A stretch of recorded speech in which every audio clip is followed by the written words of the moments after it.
আজকে আমরা Indian polity most 50 important article নিয়ে আলোচনা করব, যেগুলো পরীক্ষায় সবসময় আসে। 1 নং ধারায় বলেছে ভারত ও অঙ্গরাজ্যের নাম, India that is Bharat shall be union of states. 2 নং ধারায় রাজ্য গঠন পুনর্গঠন সংক্রান্ত বিষয় নিয়ে আলোচনা করা হয়েছে। 13 নং ধারায় মৌলিক অধিকারের রক্ষা কবচ, জুডিশিয়াল রিভিউ। 14 নং ধারায় আইনের দৃষ্টিতে সাম্য, আইনের সমান সংরক্ষণ, তো equality before law and equal protection of law. তোমরা জানো আমাদের সংবিধানের পার্ট 3-তে 12 থেকে 35 নং ধারার মধ্যে মৌলিক অধিকারের কথা বলা হয়েছে। 15 নং ধারায় বর্ণ, জাতি, ধর্ম, লিঙ্গ, জন্মস্থানের ভিত্তিতে সমতা অর্থাৎ সমসামাজিক মর্যাদা প্রতিষ্ঠার কথা বলা হয়েছে। Prohibition of discrimination on grounds religion, race, caste, sex and place of birth. 16 নং ধারায় সরকারি চাকরিতে সমান অধিকার, equality of opportunity in manner of public employment. 17 নং ধারায় অস্পৃশ্যতা দূরীকরণ, অ্যাবলিশন অফ আনটাচেবিলিটি। 18 নং ধারায় কোনো খেতাব বা পদবি গ্রহণ করা যাবে না, অ্যাবলিশন অফ টাইটেল।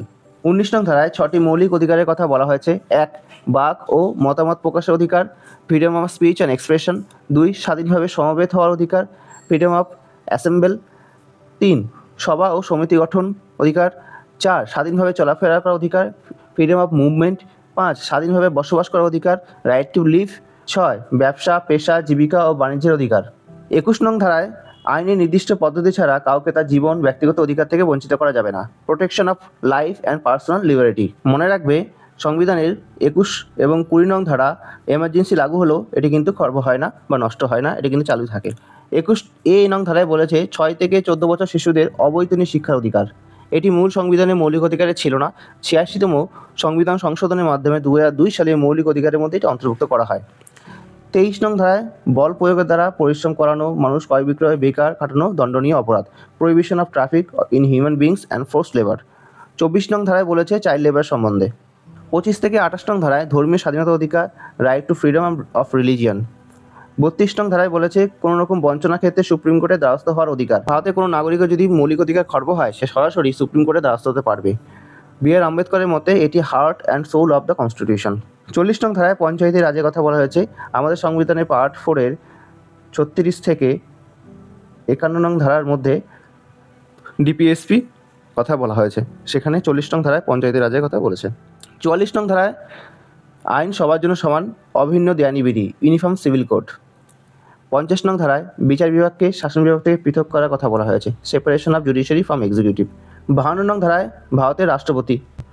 61 নং ধারায় রাষ্ট্রপতি অপসারণের নিয়মকানুন, প্রসিডিওর অফ ইমপিচমেন্ট অফ রাষ্ট্রপতি প্রেসিডেন্ট।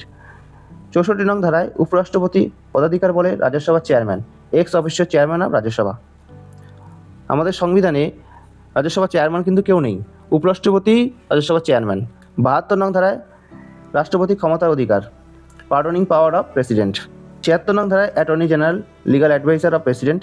78 নং ধারায় প্রধানমন্ত্রী ক্ষমতা। 108 নং ধারায় যৌথ অধিবেশন, জয়েন্ট সিজন অফ পার্লামেন্ট, যদি কোনো বিল দুটি কক্ষের বা কোনো কক্ষের মধ্যে মিল না খায়, কোনো আটকে যায়, তখন জয়েন্ট সিজন ডাকতে পারে আমাদের প্রেসিডেন্ট। 110 নং ধারায় অর্থ বিলের সংজ্ঞা বলেছে মানি বিল। 123 নং ধারায় বলেছে রাষ্ট্রপতি অর্ডিন্যান্স জারি করতে পারবে, কোনো আর্জেন্ট সিচুয়েশনে রাষ্ট্রপতি অধ্যাদেশ জারি করতে পারে। 124 নং ধারায় সুপ্রিম কোর্টের গঠন। 143 নং ধারায় সুপ্রিম কোর্টের পরামর্শদান এলাকায়, অ্যাডভাইসারি জুরিডিকশন, সুপ্রিম কোর্ট রাষ্ট্রপতি বা ক্যাবিনেট মিনিস্টারকে পরামর্শ দান করতে পারে। 148 নং ধারায় ভারতের নিয়ন্ত্রক নিরীক্ষক জেনারেল ক্যাগের কথা বলা হয়েছে। 153 নং ধারায় প্রতিটি রাজ্যে রাজ্যপাল থাকবেন। 161 নং ধারায় রাজ্যপালের ক্ষমা করার অধিকারের সম্বন্ধে বলা হয়েছে।